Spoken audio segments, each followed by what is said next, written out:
Alright guys, welcome back to Strong Successful Male. So for today, I have a very entertaining and unusual email that was sent from a subscriber. That's from a guy. He is 35 years old. He's been married to his wife now for 11 years, and up until recent crazy events, thought that he was in a very good marriage. I mean, how many times have you heard that one before? You're going to see, guys, that his wife is an attorney, and multiple times a year she travels away on business. And one day he decided to surprise her at one of the places she was staying for business, out in New Mexico, and lo and behold that she was up to no good. Upon confronting her, it turns into a whole drama fest, leading down the path to find out that, well, let's just say her extracurricular activities have been going on for years. And to make matters worse, it goes to a whole new level of crazy and cheating. And, I forgot to mention, she's also a twin. She has an identical twin sister, and as you can imagine, that plays a role in this whole crazy thing here. That'll be a very good one to go over here, guys, just to show you that, again, truth is definitely stranger than fiction. You have to pay attention to all the red flags, and certainly making guys question whether they want to be married at all. And by the way, this guy found my work through his dad. His dad's also divorced, watched my channel and recommended me to him, and it's helping him get his life together. And obviously now he's going through the whole divorce process. Now this story, guys, is a long one. This is part 1 of 3. And I promise you they'll all be done today, so you get to go to bed tonight knowing how this story goes, or at least going to bed on the East Coast or West Coast of the USA. If you're in Europe, you're going to have to wait till breakfast tomorrow to hear part 3. And also, guys, here I must address this. There are certainly a lot of things in this story, and certainly the way it's written, that can certainly make you think this is a bunch of BS. And to be fair here, the story is very well written, and a lot of things makes you think, are you kidding me? But you know what? Like I said before, truth is stranger than fiction, so I'm going to give this guy the benefit of some of the doubt here, you know. And certainly, I'm sorry he's going through this, and any guy goes through the chaos. So, jumping into it, he says here, hello SSM. I've been watching your channel for only a short while. My father suggested I watch when I told him I caught my wife cheating. He said he's been an enthusiastic listener for about a year. He suggested I tune in and listen to others who have cheating wives. I might learn something, and I have. He also suggested I write my story down, and if that was a good idea, to send it to you to get your advice and the advice of your listeners. I hope you'll think this story is worthwhile to provide your community. I certainly need some advice. Brother, this story is 28 pages long, and it's crazy, so of course it's worthwhile. I could have done this on the They Do What channel, which, by the way, guys, if you like crazy stories, go over check it out. But since you wrote into me here, I'm doing it on this channel here. And a shout out to your dad for recommending me your channel. I hope the stories here and the things you learn definitely help you in your situation. He says, anyhow, my apology. He says, I hope you and your viewers don't judge me too harshly. I hope you don't think I went too far. Nobody in this channel, in this community, is ever going to think you're going to go too far when you're dissed and mistreated by a awful wife. Never happening. But I was so angry at my wife for cheating that I took all her clothes, her wallet, ID, and keys, and left her in a hotel room with nothing but her bra. This is the story of what led to that and my learning of even more of her infidelity. My apologies for its length. My name is Phil, and I'm 35. My wife Ellie is 34. We live in a large city on the East Coast. We met at a barbecue of a mutual friend 11 years ago. We spent most of the barbecue talking to each other and getting to know each other. Ellie had just graduated law school and begun working at a large law firm and was studying to pass the bar exam. I was working at a regional computer company owned by my father. We do software and hardware sales and professional infrastructure services. Ellie and I dated on and off for about a year. Neither of us wanted to be tied down, and so we continued to see other people. Yeah, but you eventually stopped seeing other people, and she did not. About after a year, we became more involved and started to see each other exclusively. 4 years from that time we met, we moved in together. We got married in 2018, and we've been happy. I bought a townhouse in a nice area of our city, no children, but we've been discussing it. Yeah, it's a damn good thing you didn't have children with this broad. My company flourished during the time of the pandemic. Companies need the ability for their employees to work remotely. That required the technology that we sell and service. Ellie was thriving at the law firm that she had joined. 3 or 4 times a year, Ellie would go to conferences. She said her law firm wanted her to go.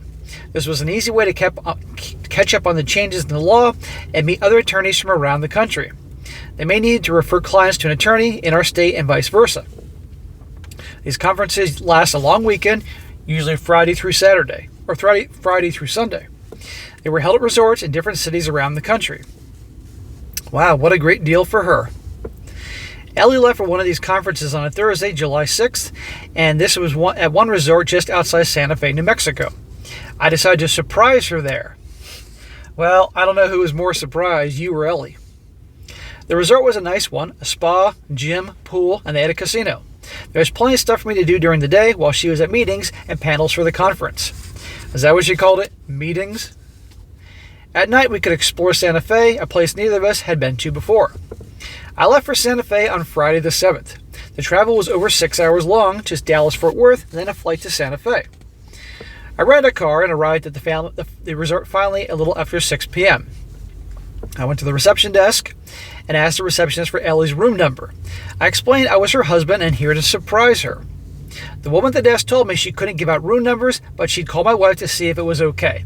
She asked for Ellie's name and I gave it to her. The receptionist typed on her computer and looked up at me confused. She says she had no one registered under that name. Well, that can't be right. I asked her to check Ellie's maiden name and the name she used at work. Again, that name didn't work. I asked her where the bar meetings were being held and maybe I could find her there. The receptionist said that they had 4 groups for 4 conventions currently at the resort, but not at the such and such conference. So it's possible the conference is at one hotel and she's staying at another. People do that, but even still. Could I have mixed up the resort somehow? It was time to call Ellie. There was no answer. I left a message to call immediately and texted her the same message. There were chairs near reception, so I sat and waited for Ellie to call me back.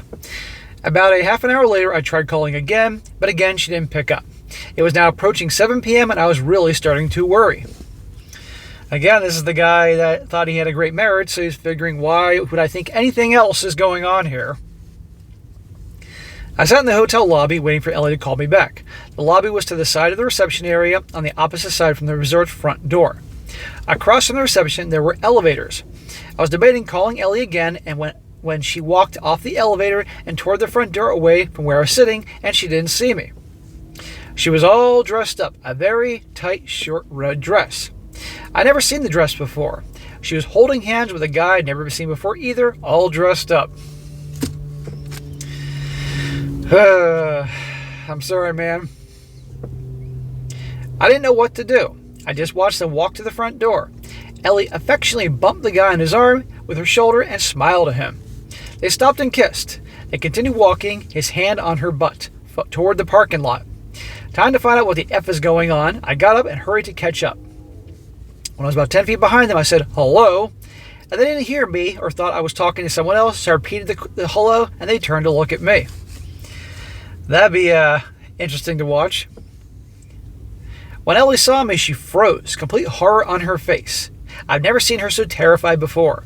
I walked up to the guy, stuck out my hand, and said, hi, what's your name again? I guess as a knee-jerk reaction, he shook my hand and told me his name. What a jackass. I gave him my name and said, I am the HORE's husband. He didn't know what to do, so he looked between me and Ellie, and I looked at Ellie's hand. She was wearing her wedding engagement rings, so that this piece of crap knew she was married. He was also wearing a wedding ring. Of course, birds of a feather flock together. They both have something to lose if they get caught. They both have leverage on each other. Ellie said to me, almost a whisper, Phil, what are you doing here? Not an interesting question, so I ignored her. A better question is, what was she doing here? But I knew the answer to that one. I told her to have fun with her boyfriend, she and I were done, and turned to go back to reception. I was exhausted from the travel, and worrying about Ellie, I needed a room. So, a lot of people would have responded to this a different way. He's just, upon this whole thing, become so freaking numb here. It's like, that's it. I need a fucking room. We're done anyway. Ellie followed me without even a glance at her boyfriend. Her lover called her name as a sort of a question, wanting to know if she was okay, what was going on. Dude, really? She ignored him. Didn't even look at him. Just grabbed my arm and told me she could explain. Could we talk? I shook her off and went up to the same woman and asked for a room number earlier at the reception desk. Ellie followed me. The receptionist smiled and said she's glad I found my wife, and she's been concerned. I told the receptionist that we couldn't find my SLUT of a wife before because she was busy hooking up with her boyfriend. The receptionist looked at Ellie but didn't say anything. Okay, you want to talk about an awkward moment for the Marriott Hotel receptionist here. I told the receptionist I needed a room. She said they were completely booked, nothing available. I got on my phone to search for hotels in the Santa Fe area. I found a room at a hotel chain that we usually like when traveling, and I booked it. Ellie was still at my side, hoping to talk. There is nothing to talk about, sweetheart. I walked toward the front door of the resort to go to my car.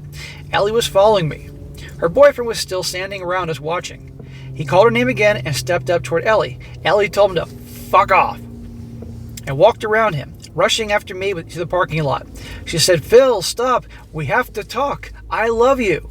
I'm sorry. I can explain."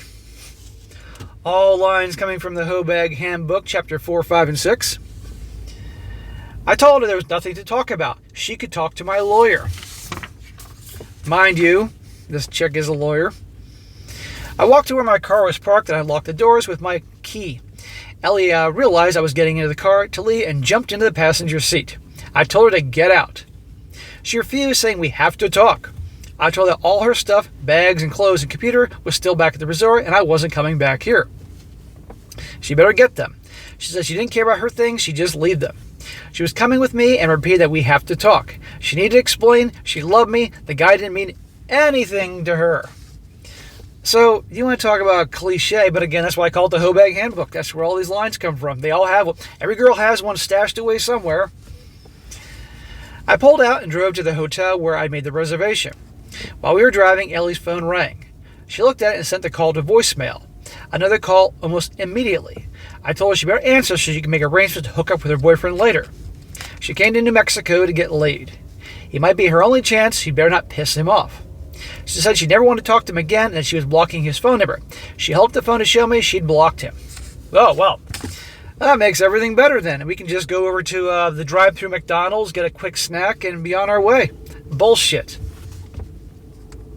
When we arrived at the hotel, Ellie followed me to the reception and I told them I booked a room for one.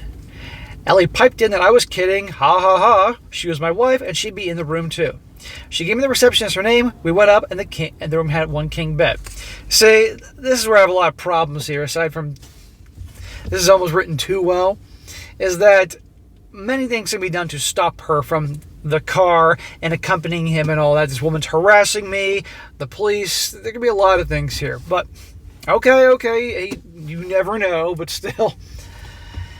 I ignored Ellie's pleas to talk. I just ignored her completely. She started to explain. I got tired of listening to her and cut her off, telling her she could explain to the judge. We were done. She said she understood I was angry, but she loved me. Is this like she says it enough times, it's going to like Jedi mind trick you and you're going to just like, well, I guess she still loves me then. That I should remember that regardless of how angry I was at her, she loved me, no one else. Well, that's how you show people your love. What do you do to people you hate? She repeated that as many times as needed to. I told her to save her breath. There was a restaurant downstairs and I was hungry. I left the room. Ellie followed. I asked for a table at one of the restaurants. Ellie told me the woman that I was kidding and we needed a table for two. We must have looked like an odd couple. Ellie all dressed up for the night on the town in her tight red dress, me in shorts and a t-shirt. We sat down and I ordered, and Ellie asked for water. She wasn't hungry. She looked at me, well, she had enough sausage earlier in the night. She looked at me and said she was not going to let me go. We can talk now or when I've calmed down some. Oh, so it's his fault. When you calm down and start acting like an adult, we can talk. She wasn't going to let me out of her sight. She was willing to do anything to repair the injury she's done in her marriage. That was the most important thing in her life. Hobag Handbook. I asked her how important I was when she was effing, what's his name? After dinner, we went back to the room. Why is she coming with you? Why are you having dinner with her? Why? This doesn't make sense. I asked Ellie where she was going to sleep, and she pointed to the king bed. I told her she's not sleeping with me. She asked where I expected her to sleep, and I said I didn't care. She could get her own room or sleep on the floor. Oh, bitch, you belong on the floor. She didn't look happy, but said the chair would be okay. She asked if she could borrow a shirt to sleep in. I told her I didn't have any shirts with me that I no longer wanted. I have to throw the shirt away if she put it on. She probably had too many diseases for me to safely wear anything she touched. She took off her dress. She was wearing sexy red underwear I've never seen before. The underwear was so skimpy, I wondered why she bothered wearing anything at all. I asked her if she was buying lingerie to please her lovers now. She looked down but didn't respond, and then she apologized again. I washed, brushed my teeth, and got into bed. Ellie sat in the chair and tried to talk. I told her to shut up. I was trying to sleep. She started crying and repeated that she loved me and we needed to talk, but she shut up. I tried to sleep but tossed and turned all night. I heard Ellie crying in her chair. She wasn't getting much sleep either. So again, all else fails, unleash the waterworks. In the morning, Ellie asked me what I was planning to do. I told her I'm going home. She should go back to her boyfriend. She said she never wanted to talk or see him again. She didn't care about him. She wanted to be with me. She was coming home with me. The idea of spending 6+ hours trapped in a plane with her traveling home was more than I could bear. Yeah, I would probably find a way to jump out of the plane too at that moment. I repacked my stuff while Ellie watched. She decided to take a shower, and while she was in the shower, I packed Ellie's dress and shoes in my suitcase. I went to her pocketbook and took out her wallet, containing her credit cards, driver's license, and some cash. I changed my mind and put them back in her pocketbook. Why not just take the whole pocketbook? I packed her pocketbook and everything in it, my bag. I had her driver's license, credit cards, cell phone, house, and car keys, along with her shoes and dress all packed away in my bag. So she's left there butt naked with nothing and no identification or way to pay for anything. I went to get my toothbrush in the bathroom. Ellie was taking a shower but cracked the shower curtain to see what I was up to. I helped the toothbrush and she went back to her shower. Her bras and panties were on the bathroom door hook. I took her panties on the way out of the bathroom and packed them in my bag as well. She could keep her skimpy bra. It might get cold later. There was nothing left of hers in the room but her bra. Everything else was in my suitcase. I left the room and checked out. I returned the car and got on the shuttle to the airport. I was able to change my tickets for a flight leaving Santa Fe / Dallas-Fort Worth in 2 hours. The first seat available. The layover in Dallas would be almost 4 hours before I could get a flight to take home. Just so you know, it's very expensive to change your plane reservations. Yes, it is. The phone calls from Santa Fe number started as soon as I got in the car. I didn't answer but listened to a couple of the messages. It was Ellie from the phone in the hotel. She said she knew I was upset, but it wasn't right to leave her without any clothes and to take her credit cards and driver's license, as well as a cell phone. Without her cell phone, she couldn't do anything. Without her driver's license, she wouldn't be able to get on a plane. Please come back with her stuff. We can talk and she'll explain everything. I'd say tough shit. Now, obviously this guy could get in trouble for theft and all those other things, but he's not exactly thinking about that at the moment. She's too busy being butt naked. The next message was her telling me that I'd made my point. She knew I was angry and disappointed in her, but it wasn't funny anymore. I should come back with her stuff. We could fly them together. Remember, she said, despite her terrible behavior, she loved me. I smiled and turned off my phone. I couldn't imagine anything worse than 6 hours or more on a plane and in the airport with this woman. Solved that problem. Ellie wasn't going anywhere anytime soon, with just a bra to wear and no ID or access to money. I finally arrived home after 11 p.m. I did some research on my laptop on the plane about divorce in my state. We're in a no-fault divorce state. Of course. Too bad. I wouldn't be able to use her adultery in the divorce. I turned on my phone when I arrived at the airport at home. There were 22 messages from Ellie. I smiled, and I didn't listen to any of them. I went to bed and was able to get some sleep. The next day was Sunday, and the messages from Ellie stopped. Maybe she was arrested for not being able to pay for the hotel room, and she wouldn't be able to leave. I imagine her being let out of the hotel by the police wearing only her sexy bra. Yeah, that's not going to happen. But they probably give her something to cover herself up with. Too bad. I wonder if Ellie's getaway in Santa Fe was living up to her expectations. On Monday, I called the attorney my father had used for years for his business. I asked my father to switch attorneys and use Ellie after Ellie and I started to live together, and he had said, nope, bad idea. Keep business and personal separate. He liked the guy he'd used all these years. Why would your father, who owns a business, switch and use an inexperienced attorney when he had somebody for years to use? That made no fucking sense. So I called his attorney and explained the situation. He transferred me to this guy who handles family law in his law firm. We made an appointment for Wednesday morning. Ellie knocked on the door a little bit at 7 p.m. Tuesday night. Is she only wearing a bra? I had her key so she couldn't unlock the door. I opened the door and asked what she wanted. She pushed past me and entered. She told me I was a shit for taking all her stuff and leaving her in Santa Fe. That's all she said? No mother effers or anything like that? But she understood I was angry and said she forgave me. She asked me to forgive her. I got my revenge. Could we talk now? You doing that is barely scratching the surface of betrayal, amongst many other things that she's done over the years, as you all are going to find out in not too long from now. I was curious about how she got out of the hotel room and home, so I asked her. She said she came to clean the room. When they came to clean the room, the maid said that she thought we checked out. I asked if the maid was surprised Ellie was just wearing a bra. She said there were hotel robes in the closet, so she had a robe. Yeah, I figured there'd be a robe in the closet. Ellie called the front desk and told me she wanted to keep the room for another few days. She told them to use the credit card they have on file. The hotel told her she could stay and she was registered in the room and her name along with mine on the credit card. She had come down to sign and she had to switch rooms. She was walking around the hotel wearing nothing but the robe. She hoped people thought she was going to this pool or sauna or something else. I see people walking around in robes in hotels, going to the spa. And here's the other thing. People are so into themselves and looking at their phones, they probably even noticed her walking around in a robe. Since I wouldn't return her call, she called her sister Karen. Karen lived in the suburbs of our city with her husband and 2 children. Ellie had decided to go to law school after college. Karen found the one she wanted to marry and did right so after college. They waited to have their first child until 2020. They now have 2 kids. Ellie and Karen are identical twins.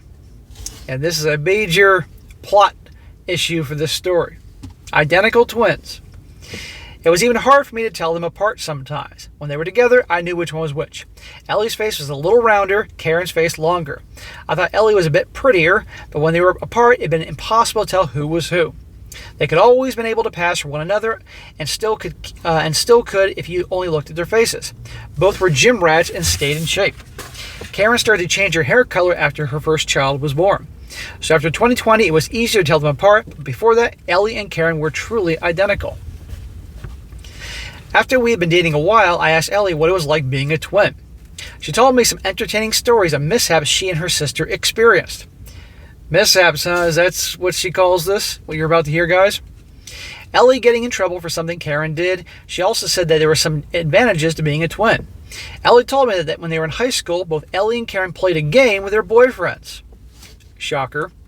Ellie and Karen thought it was fun to switch boyfriends occasionally without them knowing. So they're hooking up with the different boyfriends and all that? Ellie would go out with Karen's boyfriends without telling them that she was Ellie, and Karen did the same with Ellie's boyfriends. It was exciting. They never knew if they'd been caught. I asked Ellie if she ever slept with Karen's boyfriends. She blushed and thought about whether to tell me the truth or not. Well, she already did. She finally said that Karen was sleeping with Ellie's guys, so she did the same with Karen's. She said they continued the game, but to a lesser extent in college.